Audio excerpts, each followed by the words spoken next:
मेरे प्यारे दोस्तों, साथियों, मित्रों और विद्यार्थियों, आप सभी लोगों का ऑनलाइन एजुकेशन प्लेटफॉर्म मेरी पाठशाला विश्व सुधाकर सिंह में मैं सुधाकर सिंह वेलकम करता हूं। आज हम ज्योग्राफी के महत्वपूर्ण प्रश्नों की श्रृंखला को लेकर के आए हैं, जिसे आप एग्जाम से पहले एग्जाम के रूप में भी कह सकते हैं। और इस श्रृंखला में आप सभी लोगों का मोस्ट वेलकम है। इस श्रृंखला में लगभग हम 5000 प्रश्नों की सीरीज चला रहे हैं ज्योग्राफी के, जिसमें भारत के भूगोल और विश्व भूगोल के प्रश्नों को शामिल करेंगे क्रमिक श्रृंखला में। तो उसी कड़ी में आज के अगले सीरीज के साथ मैं सुधाकर सिंह उपलब्ध हूं। तो चलिए शुरुआत करते हैं आज की नई सीरीज। कुछ नए प्रश्नों से रूबरू होते हैं और कुछ नए तथ्यों और रोचक जानकारी के बारे में जानते हैं। अगर प्रश्नों का आंसर आपको आ रहा है तो आप कमेंट बॉक्स में साथ के साथ कमेंट करके एग्जाम से पहले एग्जाम की सीरीज में अपने आप को जज कर सकते हैं। चलिए शुरुआत करते हैं। Let's begin the geography important question series.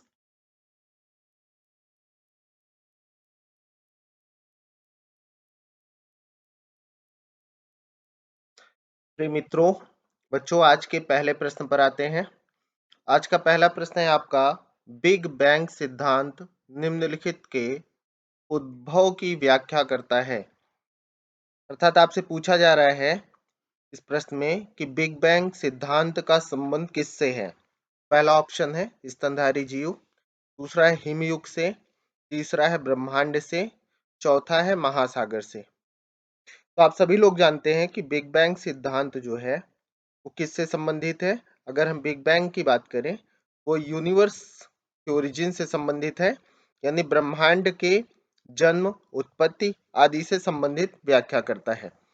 तो पहले प्रश्न का आपका ऑप्शन हो जाएगा यूनिवर्स या ब्रह्मांड, ध्यान रखेंगे।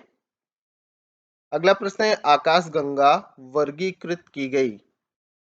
अर्थात आपसे पूछा जा रहा है कि आकाश गंगा का संबंध किससे है। सामान्य रूप में अगर हम आकाश गंगा की बात करें तो आकाश गंगा क्या है या वह किससे संबंधित है। आपके ऑप्शन है सर्पिलाकार गैलेक्सी के रूप में, विद्युत गैलेक्सी के रूप में, अनियमित गैलेक्सी के रूप में, गोलाकार गैलेक्सी के रूप में। तो आप सभी लोगों को यह जानकारी है कि सामान्य रूप में हम जब आकाश गंगा की बात करते हैं तो ये सर्पिल गैलेक्सी के रूप में इंडिकेट है, यानी सर्पिल रूप में इसका शेप बना हुआ है। और इसके जो केंद्र बिंदु की जब हम बात करते हैं तो केंद्र बिंदु में आपका ब्लैक होल स्थित है। ये ध्यान रखना है, केंद्र बिंदु इसका क्या है, ब्लैक होल है। और इसी ब्लैक होल पर सभी तारे, सभी ग्रह, सब कुछ नष्ट होता है। तो यानी कुल मिलाकर के अगर बात करें तो आपका आकाश गंगा वर्गीकृत किया जाएगा सर्पिलाकार गैलेक्सी के रूप में, जो तारे चारों तरफ से इसकी परिक्रमा करते हैं ब्लैक होल की, और अंत में जाकर के केंद्र में इसके समाहित हो जाते हैं या अपना जीवन की समाप्ति करते हैं, नष्ट हो जाते हैं। तो आकाश गंगा का संबंध किससे हो गया, सर्पिलाकार गैलेक्सी से, यानी स्फेरिकल गैलेक्सी से, ध्यान रखेंगे। नेक्स्ट क्वेश्चन पर आते हैं। आपका अगला प्रश्न है, वह सीमा जिसके बाहर तारे आंतरिक मृत्यु से ग्रसित होते हैं कहलाती है। यानी कुल मिलाकर के वह यहाँ पर वह लिमिट पूछी जा रही है कि उसे किस नाम से जानते हैं, उस लिमिट को, सामान्य रूप में सीमा को, जिसके बाद स्टार्स की एंडिंग होने लगती है या तारों का समापन होने लगता है। तो आप सभी लोग जानिएगा कि इसको सामान्य रूप में हम चंद्रशेखर सीमा कहते हैं, चंद्रशेखर लिमिट के नाम से जानते हैं। किस नाम से जानते हैं, चंद्रशेखर लिमिट के नाम से जानते हैं। और इस चंद्रशेखर लिमिट के बाद ही तारे मृत्यु की तरफ ग्रसित होने लगते हैं या मृत्यु को प्राप्त होने लगते हैं। सामान्य रूप में ये एक भारतीय भौतिकविद थे जिनका नाम था सुब्रमण्यम चंद्रशेखर, जिन्होंने 1931 में 1.44, कितना, 1 पॉइंट, अगर बात करें 1.44 एक सीमा निर्धारित की। सौर्य स्थिरांक निर्धारित किया, यानी द्रव्यमान की वह सीमा निर्धारित की जिसके अंदर तारे श्वेत वामन व्हाइट डॉर्फ बनते हैं और उसके बाद वो न्यूट्रॉन स्टार में परिवर्तित हो जाते हैं, उनकी एंडिंग हो जाती है। तो यहाँ पर जब हम बात कर रहे हैं कि वह कौन सी लिमिट है, विच लिमिट्स है, तो आपको ध्यान में रखना है कि वो पूरी तरीके से चंद्रशेखर लिमिट या चंद्रशेखर सीमा के नाम से जानी जाती है। ठीक है, आपके अगले क्वेश्चंस पर आते हैं, नेक्स्ट क्वेश्चन पर आते हैं। अगला प्रश्न है, कृष्ण छिद्र सिद्धांत को प्रतिपादित किया था। यानी कुल मिलाकर के अगर बात किया जाए तो कृष्ण छिद्र सिद्धांत की अगर बात किया जाए, इसे सामान्य रूप में ब्लैक होल की संज्ञा भी दी जाती है। ठीक है, तो याद रखिएगा, अभी जस्ट मैंने बताया कि सुब्रमण्यम चंद्रशेखर ने इस बारे में बताया था, तो यह उन्होंने एस चंद्रशेखर सुब्रमण्यम चंद्रशेखर ने ही इसकी बात की थी। ठीक है, ब्लैक होल या कृष्ण सिद्धांत की, या सामान्य रूप में आप बात करें कि वह लिमिट कौन सी है जब तारों का समापन होता है, तो ये सारी बातें एस चंद्रशेखर द्वारा, यानी सुब्रमण्यम चंद्रशेखर जो भौतिकविद थे, भारतीय भौतिकविद थे, उन्होंने इन सारी चीजों पर विस्तार से चर्चा किया है। इसी को कृष्ण छिद्र या ब्लैक होल कहा जाता है। और मैंने आपको बताया भी कि ब्लैक होल कौन सा केंद्र बिंदु है जहां पर सभी स्टार, सभी प्लैनेट, सबका समापन होता है। इवन यह माना जाता है कि ब्लैक होल का जो ग्रेविटी है वो बहुत ज्यादा है और वो सभी तारों को अपनी ओर आकर्षित करता है। साथ में ऐसा भी माना जा सकता है, कहा जाता है कि ब्लैक होल के बारे में हमारे पास ज्यादा जानकारी नहीं है। और इसे ब्लैक होल क्यों कहा जाता है, क्योंकि यहाँ पर जो भी चीजें जाती हैं वो समाप्त हो जाती हैं। इवन ऐसा भी कहा जाता है कि लाइट भी, प्रकाश भी इसे पार नहीं कर पाती है, ना यहाँ से रिफ्लेक्शन होता है, यानी उसका परावर्तन भी नहीं होता है। तो सामान्य रूप में अगर दोस्तों बात करें तो ब्लैक होल कुछ ऐसी ही संरचना है जहां पर सभी तारों का समापन होता है। अब आपके मन में आ रहा होगा कि ब्लैक होल बनता कैसे है, तो यह भी ध्यान रखिएगा कि ब्लैक होल का निर्माण स्टार्स की एंडिंग के साथ ही होता है। यानी ऐसा एक बिंदु है जहां पर तारों का लगातार अ, समापन होता है, लगातार तारे मृत्यु को प्राप्त करते हैं, तो जो स्टार्स का बचा हुआ रिमेनिंग पार्ट्स है वो लगातार एक जगह केंद्रित होता जाता है और वही ब्लैक होल में कन्वर्ट हो जाता है। कुछ ऐसा ही कह सकते हैं। हालांकि यूनिवर्स के बारे में आपको पता है कि लगभग 96% पार्ट ऐसा है जो साइंटिस्ट आज भी नहीं जानते। इवन मुझे तो लगता है इससे ज्यादा ही हिस्सा होगा, लेकिन 96% पार्ट्स हम मान के चलते हैं कि जिसके बारे में अभी मानव जीवन को जानकारी नहीं है, मानव को जानकारी नहीं है, इन्हें हमारी वैज्ञानिकों के पास ऐसी जानकारी नहीं है। ठीक है, नेक्स्ट क्वेश्चन पर आते हैं। अगला प्रश्न है आपका, कृष्ण छिद्र एक ऐसा खगोलीय अस्तित्व है जिसे दूरबीन से देखा नहीं जा सकता। कथ- कथन और कारण पर प्रश्न दिया गया है। कारण की अगर बात करें तो यहाँ पर कारण दिया गया है, कृष्ण छिद्र पर गुरुत्वीय क्षेत्र इतना प्रबल होता है कि यह प्रकाश को भी बच निकलने नहीं देता है। उपयुक्त कथनों के संदर्भ में निम्नलिखित में से कौन सा सही है? आपके ऑप्शन दिए गए हैं। ऑप्शन है ए तथा आर दोनों सही है तथा आर ए की सही व्याख्या करता है। ये ऑप्शन है ए तथा आर दोनों सही हैं परंतु आर ए की सही व्याख्या नहीं करता है। सी ऑप्शन है ए सही है परंतु आर गलत है। डी ऑप्शन है ए गलत है परंतु आर सही है। तो सबसे पहले आप कथन पढ़िए और कथन के बाद कारण पढ़िए, तब आपको समझ में आएगा। यानी कृष्ण छिद्र अर्थात मीन्स ब्लैक होल एक ऐसा खगोलीय अस्तित्व है जिसे दूरबीन से देखा नहीं जा सकता। मैंने बताया कि एक तो यह इतना दूरी पर है, इतना डिस्टेंस पर है और आपके यूनिवर्स का सेंटर पॉइंट है अगर बात करें, तो उसे देख पाना संभव नहीं है या देखा नहीं जा सकता है। तो आपका कथन तो एकदम राइट है। कारण पर आते हैं। कृष्ण छिद्र पर गुरुत्वीय क्षेत्र इतना अधिक है, इतना प्रबल है, इतना स्ट्रांग है कि यह प्रकाश को भी बच निकलने नहीं देता है। बिल्कुल सही बात है, अभी जस्ट मैंने बताया भी आपको कि ब्लैक होल से ना तो प्रकाश रिफ्लेक्ट हो सकता है, ना प्रकाश अब्जॉर्ब हो सकता है। यानी कुल मिलाकर के अब्जॉर्ब तो हो जाता है पूरी तरीके से, रिफ्लेक्शन नहीं होता। जब किसी चीज का रिफ्लेक्शन नहीं होगा तो सामान्य रूप में वो हमें फील नहीं होगा उसके बारे में। तो कुल मिलाकर के कारण भी सही है और कथन का जो कारण है वो उचित दिया हुआ है, सही व्याख्या कर रहा है। इस कारण से आपका ऑप्शन ए इसका आंसर हो जाएगा। ठीक है, ध्यान से पढ़ लीजिएगा, ध्यान से समझ लीजिएगा इस चीज को। अगले प्रश्न पर आते हैं, सुपरनोवा क्या है। आज हम वर्ल्ड ज्योग्राफी के पोर्शंस पर मित्रों चल रहे हैं। वर्ल्ड ज्योग्राफी के पोर्शंस पर अगर दोस्तों बात करें तो सामान्य रूप में हम गैलेक्सी यानी यूनिवर्स, अपना सोलर सिस्टम पर आज कुछ प्रश्नों पर डिस्कशन कर रहे हैं, तो ध्यान से समझिएगा। नेक्स्ट क्वेश्चन है, सुपरनोवा क्या है।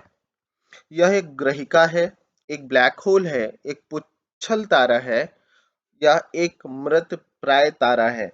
आपके ऑप्शन आपके सामने है।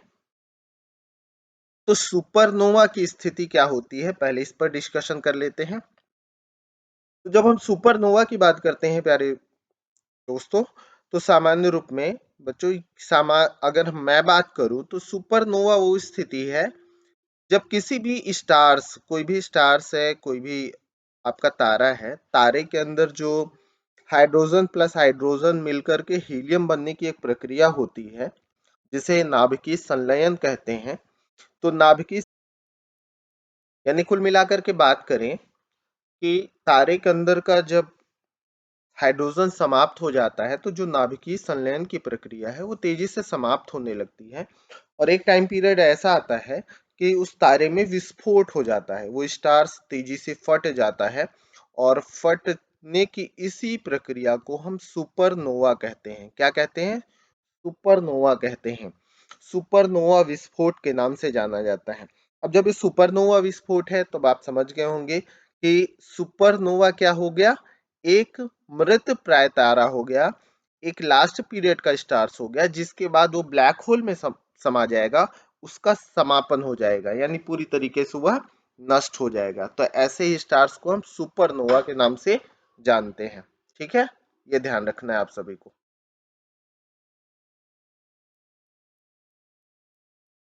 तो आप सभी को ध्यान रखना है कि सुपरनोवा क्या है, एक मृत पाय तारा है यानी एक ऐसा स्टार्स है जो लास्ट पीरियड पे चल रहा है, उसके बाद वो ब्लैक होल में समाप्त हो जाता है। तो इसी घटना को सुपरनोवा विस्फोट या सुपरनोवा एक्सप्लोजन, और उस स्टार्स को लास्ट पीरियड पे न्यूट्रॉन स्टार, सुपरनोवा इत्यादि के रूप में जाना जाता है, तो ध्यान रखेंगे।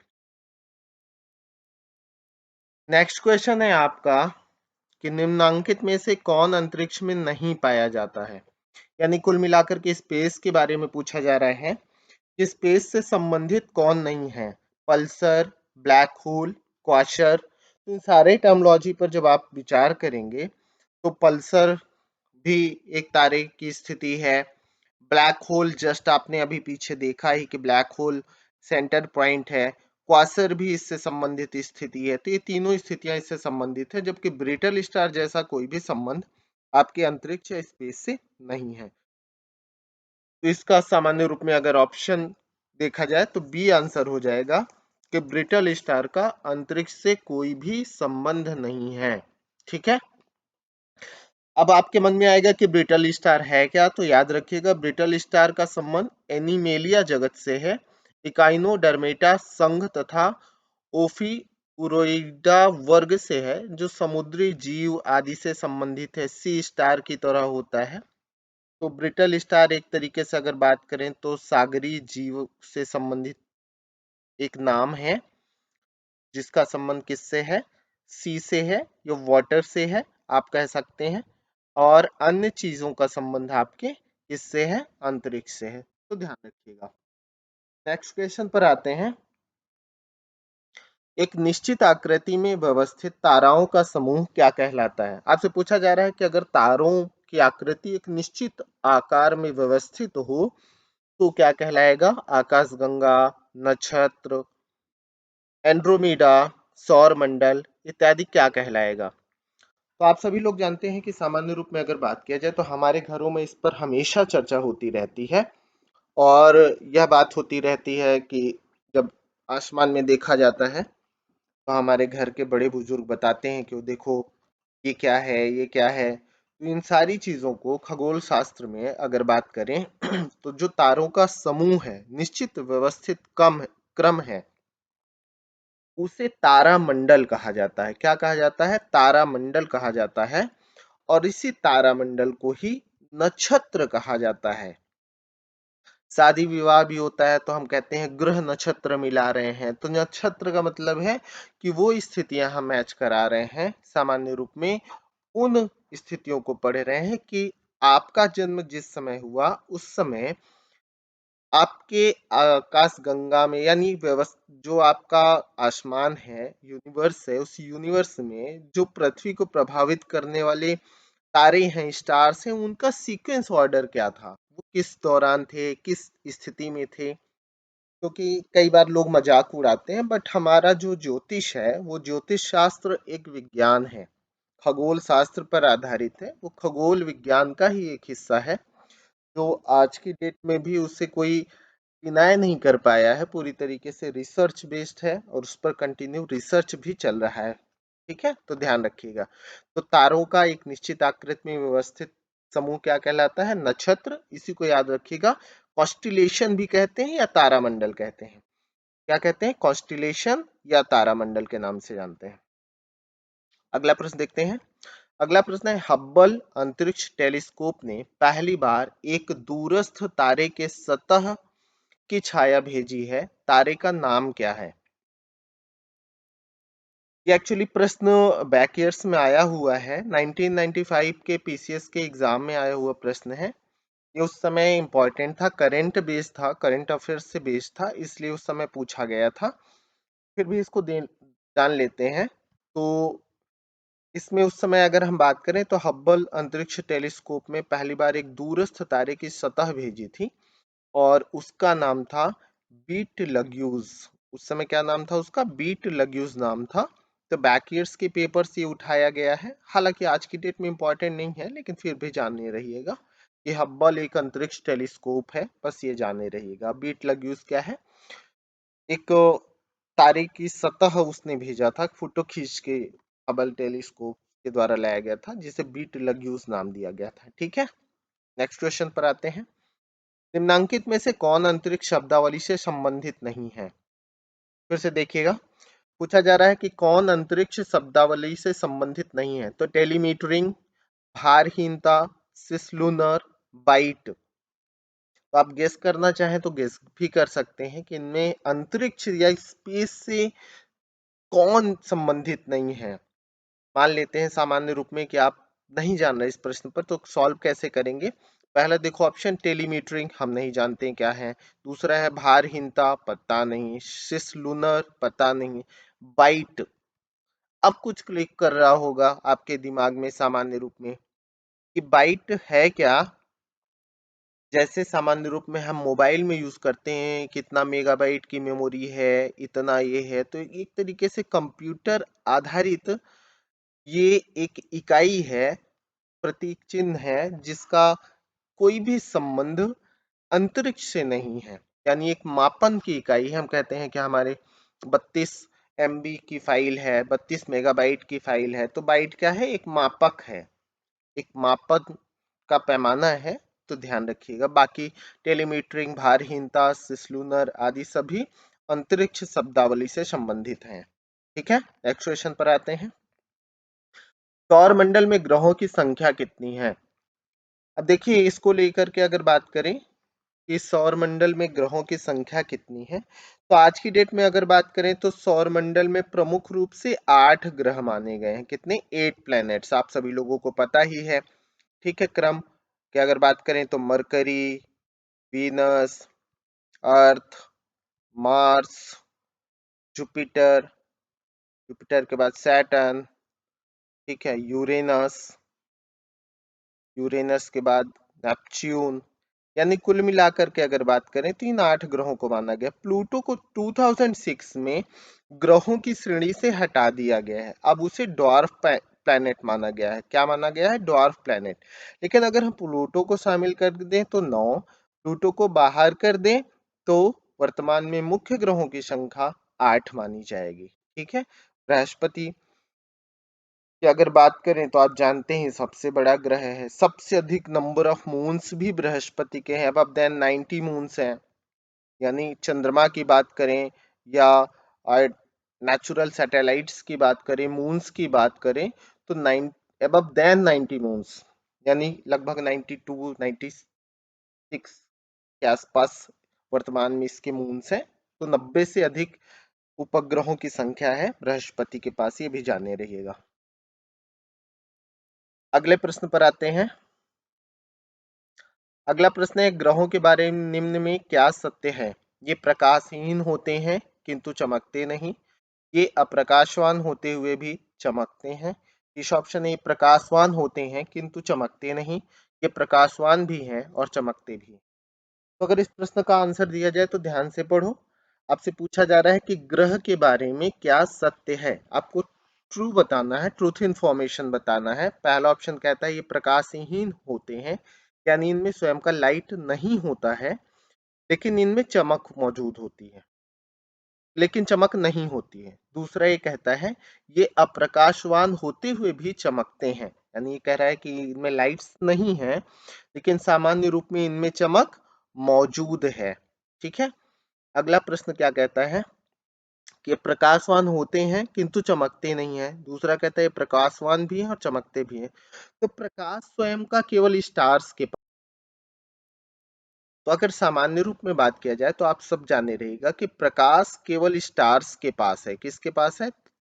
तारों के पास ही उनका स्वयं का प्रकाश होता है, किसी ग्रह के पास उनका प्रकाश नहीं होता। तो जिसमें भी ये कहा जा रहा है कि प्रकाशवान होते हैं, वो ऑप्शन अपने आप कट गया। तो आपका ये ऑप्शन कट गया, ये ऑप्शन कट गया, दो ऑप्शन तो ऐसे ही एलिमिनेट हो गए। ठीक है। इसके बाद इन दो ऑप्शन पर विचार करते हैं।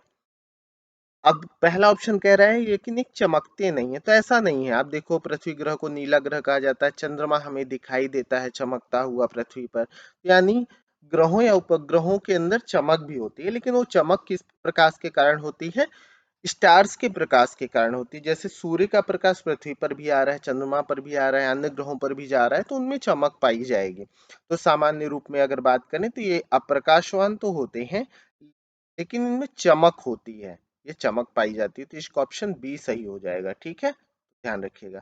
तो कई बार आसान सा प्रश्न भी पूछा जाता है जो आपको ध्यान में रखना है और उसी आधार पर काम करना है, यानी आपके क्वेश्चंस को राइट करना है। अगला प्रश्न है, सूर्य के सबसे निकटतम ग्रह कौन सा है? तो आप सब जानते हैं सीक्वेंस ऑर्डर, तुरंत बता दोगे कि बुध ग्रह सूर्य के सबसे निकट है। तो सूर्य के सबसे निकट का ग्रह कौन सा हो गया? बुध हो गया। ठीक है। मरकरी, उसके बाद वीनस, फिर अर्थ, फिर मार्स, फिर Jupiter, Saturn, Uranus, Neptune, last में ड्वार्फ प्लैनेट प्लूटो। ध्यान रखेंगे। अगला है, निम्नलिखित युग्मों में से कौन सा सुमेलित नहीं है? तो ध्यान से बताओ सौरमंडल का सबसे बड़ा ग्रह कौन सा है?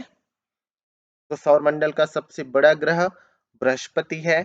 अगर आप प्रश्न पढ़ रहे हैं, आप जल्दी आंसर कर ले जाए हैं, तो कमेंट बॉक्स में भी आंसर बता सकते हैं, उससे आपको पता लगेगा कि आपने राइट आंसर किया या रॉन्ग। तो सौरमंडल का सबसे बड़ा ग्रह बृहस्पति है, सही है। आपसे पूछा जा रहा है which are not true, false निकालना है। दूसरा है, सौरमंडल का सबसे छोटा ग्रह बुध है। बिल्कुल सही बात है, सौरमंडल का सबसे छोटा ग्रह कौन सा है? बुध है। ठीक है। अगला है, सौरमंडल का सर्वाधिक चमकीला ग्रह क्या है, कौन सा है? आपको पता है शुक्र ग्रह है, सबसे ज्यादा चमक रखता है। शुक्राचार्य जी सबसे ज्यादा गुस्से वाले होते हैं। ठीक है। सर्वाधिक इसका तापमान है। मॉर्निंग इवनिंग स्टार भी कहा जाता है इसे, मॉर्निंग स्टार भी कहा जाता है, सुबह का तारा भी कहा जाता है, भोर का तारा। अगला सौरमंडल का मंदतम गति वाला ग्रह मंगल है, तो ये बिल्कुल गलत है। ठीक है। सौरमंडल का सबसे धीमे गति वाला जो ग्रह है वो लास्ट का होगा, यानी नेपच्यून होगा। नेपच्यून या प्लूटो होगा, वरुण की अगर बात करें, क्योंकि वो सबसे धीरे चलता है, सबसे लास्ट में आपके सूर्य की परिक्रमा पूरी कर पाता है, क्योंकि सबसे दूर है। तो सबसे मंदतम गति वाला ग्रह मंगल नहीं है। यही आपका आंसर हो जाएगा, पूछा जा रहा है। ये आपका आंसर हो गया, डी ऑप्शन हो जाएगा। ठीक है। चलिए नेक्स्ट क्वेश्चन देखते हैं। निम्नलिखित में से कौन सा ग्रह सबसे कम समय में सूर्य का चक्कर लगाता है? तो सूर्य का चक्कर सबसे कम समय में कौन लगाता है? प्लूटो, बुध, पृथ्वी, शनि। आप ही इसका आंसर बताइए कमेंट बॉक्स में कि सबसे जल्दी सूर्य की परिक्रमा कौन करता है। इसमें कहा जा रहा है सबसे कम समय में सूर्य का चक्कर कौन लगाता है। इसका आंसर मैं नहीं बता रहा हूं, आपके ऑप्शन है प्लूटो, बुध, पृथ्वी, शनि। सभी को कमेंट बॉक्स में करना है। अगर आप ये वीडियो देख रहे हैं और ये क्वेश्चन देख रहे हैं तो इसका आंसर आप मुझे कमेंट बॉक्स में बताएंगे, फिर मैं आंसर कमेंट में बताऊंगा। ठीक है, फिर से पढ़ लीजिए। निम्नलिखित में से कौन सा ग्रह सबसे कम समय में सूर्य का चक्कर लगाता है? प्लूटो, बुध, पृथ्वी या शनि। ऑप्शन आपको सामने है, कमेंट बॉक्स में आंसर बताना है। अगला प्रश्न, निम्नलिखित ग्रह युग्मों में से कौन बिना उपग्रह के हैं? यानी किनके पास उपग्रह नहीं है, किनके पास किन ग्रहों के पास मून्स नहीं है, यानी प्राकृतिक उपग्रह नहीं है। पहला शुक्र एवं मंगल, दूसरा है बुध एवं मंगल, तीसरा है पृथ्वी और बृहस्पति, चौथा है बुध और शुक्र। तो शुक्र एवं मंगल मंगल के पास है, बुध एवं मंगल मंगल के पास है, मैंने बताया। पृथ्वी और बृहस्पति तो पृथ्वी के पास भी है, हमारा चंद्रमा है, ल्यूनर है। बृहस्पति के पास सबसे अधिक उपग्रह हैं, तो ये नहीं होगा। और बुध और शुक्र, ये ऑप्शन हो जाएगा कि बुध और शुक्र के पास कोई भी मून्स नहीं है, कोई भी चंद्रमा नहीं है। अगला है, निम्नलिखित में से किस एक को भोर का तारा कहा जाता है? अभी जस्ट पीछे मैंने बताया कि भोर का तारा किसे कहते हैं, तो आप ध्यान रखिएगा कि मरकरी के बाद वीनस यानी शुक्र को मॉर्निंग एंड इवनिंग स्टार कहा जाता है, सुबह शाम का तारा या भोर का तारा कहा जाता है। क्यों? क्योंकि सर्वाधिक टेम्परेचर है, सबसे ज्यादा तापमान होने के कारण ये चमकता सा दिखाई देता है। ये ध्यान रखेंगे।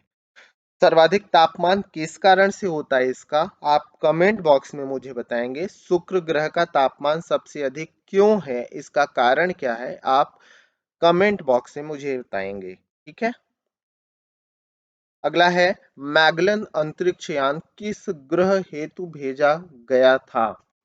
मैगलन की बात किया जा रहा है कि मैगलन अंतरिक्ष यान किस ग्रह हेतु भेजा गया था? प्लूटो के लिए, शनि के लिए, मंगल के लिए या शुक्र के लिए? तो आप ये याद रखिएगा कि 1989 में इसे भेजा गया था और यह भेजा गया था शुक्र के लिए। किसके लिए? वीनस के लिए। मैगलन अंतरिक्ष यान जो है 1989 में आपके शुक्र ग्रह के लिए भेजा गया था, तो ये ध्यान रखेंगे। अगले प्रश्न पर आते हैं। अगला प्रश्न है आपका, एक ग्रह के दिन का मान और उसके अक्ष का झुकाव लगभग पृथ्वी के दिन के मान और झुकाव के समतुल्य है, यानी इक्वल है, बराबर है। ध्यान से समझो, ये कह रहा है कि कौन सा ऐसा ग्रह है जिसके दिन का, यानी जैसे हमारे यहाँ 24 घंटे का दिन होता है पृथ्वी पर, तो लगभग इसके बराबर है, यानी वहां भी 24 घंटे के लगभग दिन होता है। और उसके अक्ष का जो झुकाव है वो लोग भी पृथ्वी के बराबर है, यानी पृथ्वी के साथ इक्वलिटी रखने वाला। किस मामले में? एक तो दिन की अवधि और दूसरा झुकाव के मामले में इक्वलिटी रखने वाला ग्रह कौन सा है? आपके ऑप्शन है यूरेनस, नेपच्यून, शनि और मंगल। फिर से सुनिए और कमेंट बॉक्स में आंसर तुरंत कमेंट करिए। एक ग्रह के दिन का मान और उसके अक्ष का झुकाव लगभग पृथ्वी के दिन के मान और झुकाव के समतुल्य है, इक्वल है, वह कौन सा ग्रह है? यूरेनस है, नेपच्यून है, शनि है या मंगल है? ठीक है, अब मैं इसका आंसर बताता हूँ। मंगल ग्रह है। कौन सा है? मंगल ग्रह है, क्योंकि मंगल ग्रह पर अगर हम बात करें तो वहां भी जो पृथ्वी पर 24 घंटे का दिन होता है, यानी 23 घंटा 56 मिनट पर हम पृथ्वी का दिन जो मानते हैं, इसी तरह दिन की अवधि वहां 24 घंटा 37 मिनट के आसपास होती है, यानी लगभग 24 घंटे के बराबर हो गया। और पृथ्वी का जो झुकाव है वो 23.5 डिग्री के आसपास है और मंगल का जो झुकाव है वो 25 डिग्री के आसपास है, तो लगभग इक्विवेलेंट हो जाता है, तो इस कारण से मंगल हो जाएगा इसका आंसर। अगला क्वेश्चन देखते हैं, किसमें पृथ्वी के अलावा अन्य जीवन की संभावना है क्योंकि वहां का पर्यावरण जीवन के लिए बहुत अनुकूल है। यानी पृथ्वी के अलावा कहाँ अभी संभावना पाई जा रही है कि वहां पर जीवन की पॉसिबिलिटी हो सकती है, किस ग्रह में। आपके ऑप्शन है बृहस्पति, मंगल, यूरोपा बृहस्पति का चंद्रमा है, दूसरा है चंद्रमा पृथ्वी का चंद्रमा। तो आज के रिसर्च के अनुसार अगर हम बात करें, प्रेजेंट टाइम की बात करें, तो ये ध्यान रखना, इससे पहले तो ऐसा लगता था कि सामान्य रूप में कि मंगल पर संभावना पाई जा रही है कि मे बी शायद जीवन की पॉसिबिलिटी दिख जाए। लेकिन वर्तमान में कुछ रिसर्च ऐसे बता रहे हैं कि जो यूरोपा है, जो बृहस्पति का एक चंद्रमा खोजा गया है जिसका नाम है यूरोपा, और इस यूरोपा में भी जीवन की पॉसिबिलिटी दिखाई दे रही है। अभी हालांकि रिसर्च का विषय है, लेकिन रिसर्च के आधार पर भी इन दोनों को ऑप्शन में रखा जाए तो इस क्वेश्चन का आंसर वर्तमान की परिस्थिति से दोनों हो जाएगा, यानी मंगल भी हो जाएगा और यूरोपा भी हो जाएगा। इसका दोनों ऑप्शन होगा। ये पहले पूछा गया था तो पहले मंगल था, बट प्रेजेंट टाइम में यूरोपा में भी चांसेस दिख रहे हैं जीवन के, तो यूरोपा भी हो जाएगा। ठीक है, तो ये ध्यान रखना है कि वर्तमान में ये सिचुएशन इसकी कायम है। आज के सीरीज में इतना ही क्वेश्चन रखते हैं। नेक्स्ट सीरीज में अगली कड़ी में मिलते हैं। Have a good day, bye bye. इस वीडियो को देखने के लिए आप सभी लोगों का बहुत बहुत धन्यवाद। साथ में अधिक वीडियो देखने के लिए, इसी तरह की वीडियोस देखने के लिए और मेरे साथ जुड़े रहने के लिए चैनल को जरूर सब्सक्राइब करें, लाइक करें, कमेंट बॉक्स में कमेंट करें। साथ ही अपने दोस्त, मित्रों, यारों के साथ इसे शेयर करें, जिससे वह भी इसका लाभ उठा पाए और आपके साथ जुड़ पाए। तो have a good day, good luck. नए वीडियो के साथ फिर मिलते हैं, कुछ नई तथ्यों की जानकारी के साथ, कुछ नए प्रश्नों के साथ, कुछ रोचक जानकारी के साथ। शुभ रात्रि।